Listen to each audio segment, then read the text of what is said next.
दोस्तों, आप सबका स्वागत करता हूं मैं प्रॉफिट फ्रॉम इट की ओर से आज के इस टॉपिक में, जिसका नाम है correction and retracement.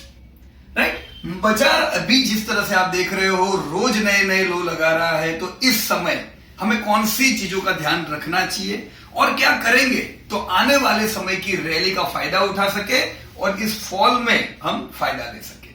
Right friends, तो सबसे पहले हम लोग जानेंगे करेक्शन के बारे में और फिर हम लोग रिट्रेसमेंट पे थोड़ी चर्चा करेंगे। राइट, उससे पहले मैं आपको बता दूं कि आप लोग अगर इसी तरह के वीडियोस अगर रेगुलरली आप एजुकेशन के लिए पाना चाहते हो तो आप चैनल को सब्सक्राइब कर सकते हो। राइट, ताकि आपको ये वीडियोस रेगुलरली मिलती जाए। चलिए, तो let us talk on our topic correction. हमने पहले भी इसकी चर्चा की हुई है कि करेक्शन जो होते हैं वो तीन प्रकार के होते हैं। सबसे पहला जो करेक्शन है, स्टॉक चलते हैं, फर्ज कीजिए एक स्टॉक ने बहुत बढ़िया रैली की है, वो 100 रुपीज तक आया, 100 रुपीज से वो करेक्ट हुआ 23%, 25% उसने फॉल दिया। राइट, अपनी रैली का 25 से लेके 50% करेक्ट होना एक नॉर्मल सिनेरियो है। Right, this is normal. ये वापस बाउंस होके अगर अपने पुराने हाई पे जाता है, राइट, तो यहां पे हम आशा रखेंगे कि अब जब टूटेगा तो वो यहीं तक टूटेगा। ये है दोस्तों W टाइप ऑफ करेक्शन, और हम सबसे पहले इन्हीं प्रकार के स्टॉक पे आशा रखेंगे कि बाजार जब तक कवर हो जाए तब तक ये स्टॉक लाइफ टाइम हाई लगा चुके होंगे। Right, so these are first type of correction and best stocks. ये टूटते ज्यादा इसलिए नहीं है, ये लिमिटेड इसलिए टूटते हैं। लिमिटेड यानी कितना, 25 to 50% तक ये इसलिए टूटते हैं क्योंकि इनके रिजल्ट बढ़िया है, पर बाजार के चलते ये बहुत महंगे हो चुके थे, तो ये अपने प्राइस पे आए हैं, करेक्ट लेवल पे आए हैं। Right, second type of correction जो हम लोग समझे थे वो भी सेम इसी तरह से, उसने भी बढ़िया रैली की होती है, लेकिन वो 25 to 50% नहीं, अपनी रैली का वो 50 to 61% करेक्ट होता है। राइट, ये दूसरे प्रकार के स्टॉक है। This was W type of correction, this is Y type of correction. ये जो स्टॉक है ये जितना टूटे अगली रैली में यहां तक ही वो रैली कर पाते हैं, और इसीलिए दूसरी बार फॉल आता है तब ये नए लो लगाते हैं। पर ये स्टॉक भी अच्छे स्टॉक है। ये वो स्टॉक होते हैं जिन्होंने बरसों तक रैली की होती है, पर बहुत महंगे होने की वजह से या कुछ कंसिस्टेंटली 10-12 साल तक इनके प्रॉफिट अच्छे थे, अब कुछ समय इनका प्रॉफिट में भी करेक्शन मोड हो सकता है। राइट, तो इसका मतलब ये नहीं है कि ये खराब स्टॉक है दोस्तों। ये स्टॉक नया लो लगाएंगे, ये हमें पहले से पता रखना चाहिए, और ऐसे स्टॉक को भी लो लगने के बाद हमें एक्यूमुलेट करना चाहिए। राइट, लाइफ टाइम हाई सबसे पहले ये स्टॉक लगाएंगे। राइट, ये स्टॉक यहां से करेक्ट होके यहां तक पहुंचेंगे। Correct friends, so this was W, this was Y। ये 25 to 50% करेक्ट होते हैं, ये 50 to 61% करेक्ट होते हैं। Now last third type of correction वाले stock, this are dangerous stocks my dear friends. ये जिन्होंने रैली किया वो रैली का पूरा 100% फॉल करते हैं, यानी जितनी इन्होंने रैली की थी वो रैली से ज्यादा टूटते हैं। इसी वजह से ये अगली रैली का फायदा नहीं उठा पाते और वो कुछ रिकवर होते हैं। ये चीज हमें याद रखनी है कि फॉल के दरमियान सब कुछ टूटेगा, कुछ W बनाएगा, कुछ Y बनाएगा, कुछ Z बनाएंगे। वो ही स्टॉक फायदा उठा पाएंगे अगली रैली का जो W या Y टाइप के हैं। Z टाइप के स्टॉक बाउंस होंगे, पर वो स्टॉक दोस्तों लाइफ टाइम हाई नहीं बना पाएंगे। Right, so stay away during this correction. Z type के स्टॉक से दूर रहे, focus on W and Y type of stocks. Right, so it's clear, this was something on correction. दोस्तों, अब हम लोग ये देखें कि चलिए बहुत से स्टॉक ने W टाइप ऑफ करेक्शन भी दिया था और उन्होंने ब्रेकआउट्स दिए थे, तो ब्रेकआउट देने के बाद ये कितना चलते हैं उस पर हम कुछ चर्चा करें। उसको क्या कहते हैं, टूटने को करेक्शन कहते हैं, चलने को जो हम एक लेवल से ऊपर निकले अब हम कितना चलेंगे वो है रिट्रेसमेंट। तो हम कितना रिट्रेस होंगे आने वाले समय में, क्या हमारे टारगेट बनेंगे, उस पे दोस्तों चर्चा करते हैं। हम कुछ एग्जांपल लेंगे। हम निफ्टी पे चर्चा करेंगे, आपका फेवरेट स्मॉल कैप पे चर्चा करेंगे, निफ्टी आईटी पे चर्चा करेंगे। ये 3 उदाहरण मैं इसलिए ले रहा हूं ताकि 3 उदाहरण से थोड़ी आपको आइडिया आ जाए, फिर आप अपने स्टॉक, अपने इंडेक्स इसी एग्जाम्पल के बेस पे कर सकते हो। It's clear friends? Come on, first let us discuss on Nifty. Nifty हम सब लोग जानते हैं कि पुराने समय पे 2001 से लेकर 2008 तक 6357 तक निफ्टी ने रैली की थी। 6357 से 2252 का ये बेयर फेज स्टार्ट हुआ था। 6357 से 2252 आने में निफ्टी को सिर्फ 13 महीने लगे थे। तो इन 13 महीने में निफ्टी ऑलमोस्ट 65% करेक्ट हुई थी। ये जो करेक्शन था 65% वो फास्ट था, निफ्टी फास्ट टूटी थी। ये चीज दोस्तों हमेशा ध्यान रखनी है टूटने में, कि जो टूट रहा है वो फास्ट है कि स्लो है पिछली रैली के मुकाबले। सो निफ्टी फेल फास्ट, इसीलिए निफ्टी को वापस 6357 पार करने में बरसों लगे। 8 इयर्स की लॉन्ग बेयर साइकिल के बाद, 8 साल बाद निफ्टी 1 साल का फॉल पार कर सका। कितना टाइम लगा? 8 ईयर। क्यों टाइम लगा? फॉल फास्ट था। ये जो फॉल था ये पूरी रैली नहीं खा गया था। फॉल जो था वो 64% था, यानी that was Y type of stock, Z नहीं था निफ्टी। जो इंडेक्स ने उस समय जेड बनाए वो आज भी लाइफ टाइम हाई के नीचे है, ऊपर पार नहीं कर पाए हैं, right? So Nifty was Y type. Nifty ने 2252 से रिकवरी ली, 8 साल का एक लंबा फेज लगा। लेकिन जिस दिन निफ्टी ने ये ब्रेकआउट दिया कि ओके अब मैं 6357 के ऊपर जाना चाहता हूं, वो कब गया होगा निफ्टी 6357 के ऊपर? जिस दिन निफ्टी को ये कॉन्फिडेंस आया होगा कि यस मेरे निफ्टी 50 के जो स्टॉक है उनके फंडामेंटल, उनके प्रॉफिट 2008 में जब बाजार टूटा था उस समय से अगर मेरे प्रॉफिट ज्यादा है तो मैं एक्सपेक्ट करूंगा कि ये यहां से एक ब्रेकआउट आए।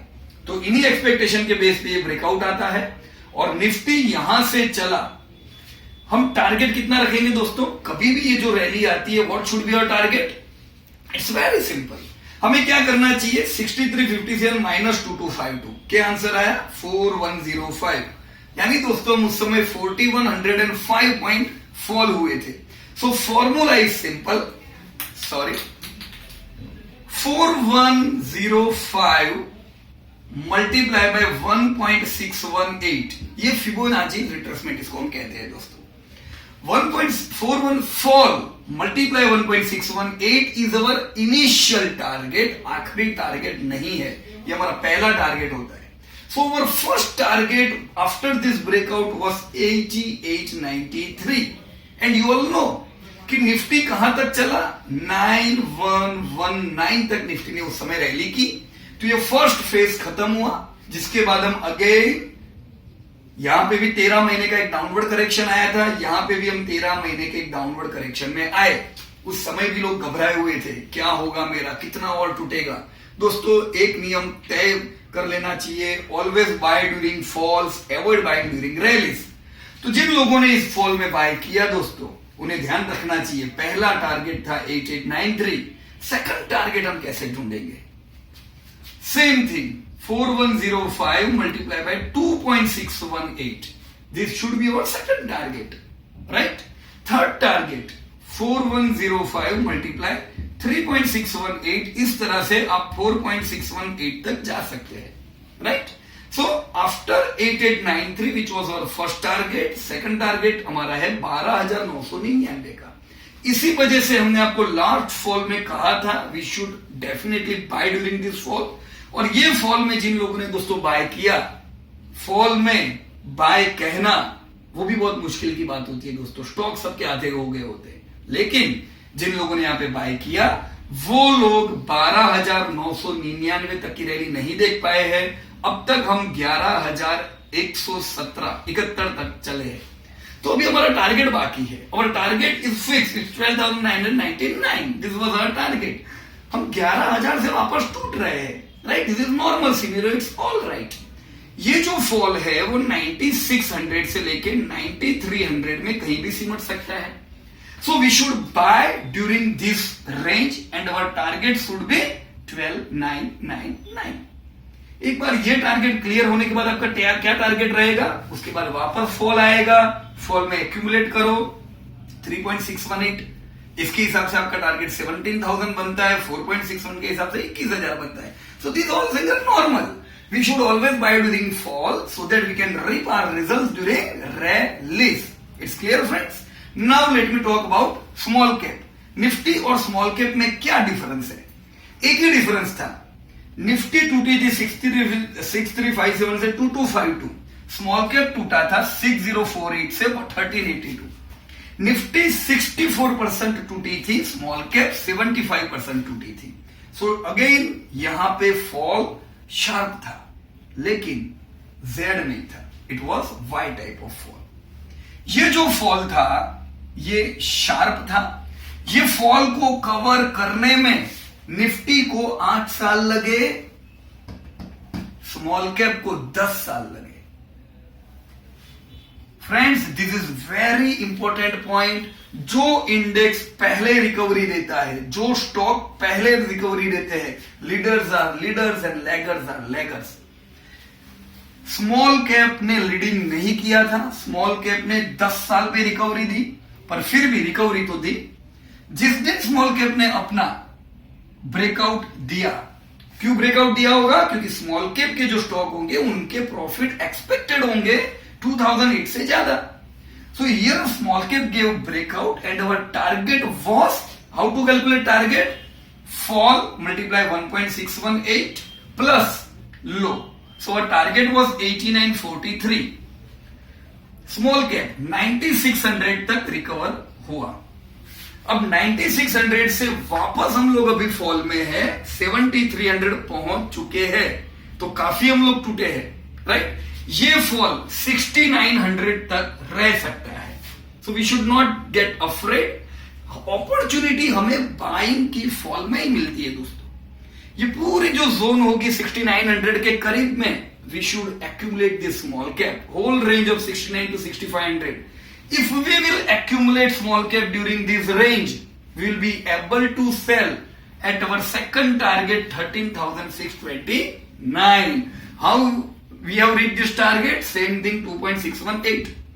अब जरा गौर से देखो, निफ्टी सेकंड टारगेट पे है, स्मॉल कैप फर्स्ट टारगेट पे. क्यों इतना डिफरेंस है? क्योंकि निफ्टी ने रिकवरी 8 साल में दी थी. 2014 में निफ्टी ने ब्रेकआउट दिया था, स्मॉल कैप ने 2016 में ब्रेकआउट दिया था. तो small cap was late, he is in just first phase, mark Nifty in second phase. अब अगर आईटी इंडेक्स देखो, IT is in third phase. क्यों वो तीसरे फेज में है? Why it is later? IT 5814 से टूटा था 1992 तक. ये भी 60 पॉइंट टूटा था, पर इसने रिकवरी सिर्फ 2 साल में दे दी. Just in 2 years we have seen the breakout in Nifty IT. क्यों ब्रेकआउट हुआ होगा? You are smart, because the companies in Nifty index would be earning more than their previous highs. हमारा टारगेट बनता था 80 to 45 का, जो 2013 में आ गया. अगेन आईटी इंडेक्स टूटा. टूटने के बाद जिन्होंने ये फॉल में एक्यूमुलेट किए, दूसरा टारगेट भी आया. अब ये टारगेट 2013 में आया, यह टारगेट 2015 में आया 12,110. पर 12,000 के बाद हमने और एक फॉल देखा जो 36 महीने तक चला दोस्तों. कितने टाइम करेक्शन रहा? 3 लॉन्ग ईयर्स. पर ये 3 साल की रिकवरी के बाद अगेन हम लोग कहां पे जा रहे हैं? Towards our target of 15,974. So please try to understand, Nifty is towards second target. Small cap has just cleared its first target. IT is toward its third target. Why? क्योंकि इसने 8 साल में ब्रेकआउट दिया, इसने 2 साल में, इसने 10 साल में. राइट फ्रेंड्स, मैं चाहूंगा आप लोग इनके और लॉन्ग टारगेट बनाए अपने आप. नीचे कमेंट में आप लिख सकते हो what should be your target as per 3.618, 4.618. आप लिख सकते हो कि और इसके अलावा के जितने भी इंडेक्स है उसमें हम टारगेट कैसे गिने. कुछ चीजों में आपको नहीं मिलेंगे टारगेट, क्यों? क्योंकि वो Z टाइप ऑफ फॉल होंगे। तो हमें इनके टारगेट गिनने ही नहीं है, हमें उनके टारगेट गिनने चाहिए जो W और Y टाइप ऑफ स्टॉक्स है, इंडेक्स है। इसी तरह से आप स्टॉक के भी ढूंढो अपने टारगेट्स। हमने आपको सिखाया हुआ है कि जब भी ब्रेकआउट देता है 100% is our normal target, right? मैंने एग्जैक्ट कैलकुलेशन आपको इसलिए नहीं दी है क्योंकि this was our first meeting. पहली मीटिंग में इतना तो जाने कि डबल तो ब्रेकआउट के बाद होता है चीज, राइट? ये आपका एग्जैक्ट कैलकुलेशन है। इस कैलकुलेशन के हिसाब से आप बॉश के, श्री पाइप के, जो भी अच्छे अच्छे जो स्टॉक्स है जो डब्ल्यू बना रहे उनके टारगेट हम लोग देखो, right friends? So this was a simple exercise. आगे फिर मिलेंगे। बड़ोड़ा में वर्कशॉप है, गुजरात में जो एक वर्कशॉप हम साल में करते हैं 27, 28, 29 जुलाई। If you want, you can attend that workshop. So thank you very much and best of luck.